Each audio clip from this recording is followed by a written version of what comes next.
Hi there, I'm Alicia Malone, and thank you for watching TCM's Memorial Day Marathon for 2026.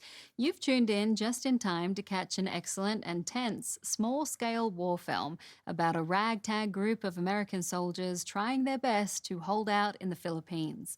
From 1943, directed by Tay Garnett, it's Bataan. The screenplay by Robert Andrews focuses on a group of hastily assembled soldiers from various units tasked with stopping the Japanese army from crossing a bridge in Bataan. After their captain, played by Lee Bowman, is killed, Sergeant Dane takes charge. He is played by Robert Taylor in a role that is against type, and he's joined by Lloyd Nolan, George Murphy, Thomas Mitchell, Desi Arnaz early in his career, and Robert Walker in his credited film debut.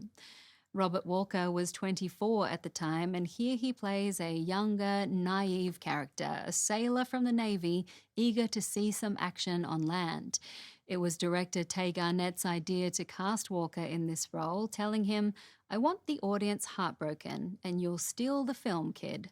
He almost does, though he has competition from the rest of the cast, and one of the reasons Tay Garnett was so committed to directing this film was because of the cast.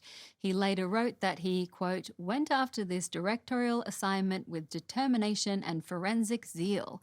I even volunteered to take a hefty pay cut in my established salary.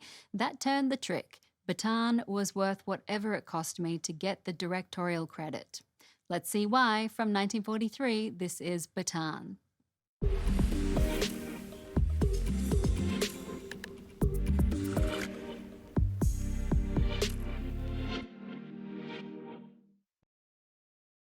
A tense ending there, and Robert Taylor shed his matinee idol image to play Sergeant Dane, impressing director Tay Garnett, who later said that Bob Taylor was one of the world's great gentlemen. He was serious-minded, hard-working, and keen.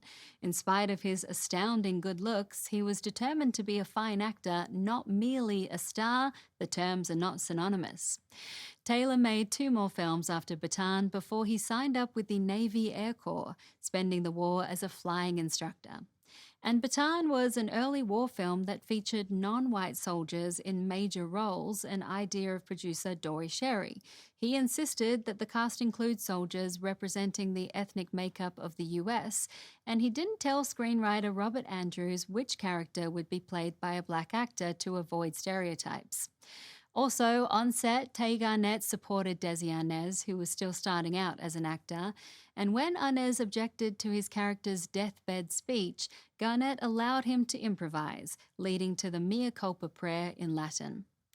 Okay, that's all for me today, but TCM's Memorial Day Marathon continues after this break with Ben Mankiewicz, who will kick off the primetime lineup with a collection of wartime short animated films produced by MGM.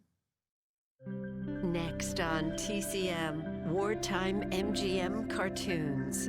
Then the best years of our lives. And later, the naked and the dead. TCM honors their sacrifice tonight.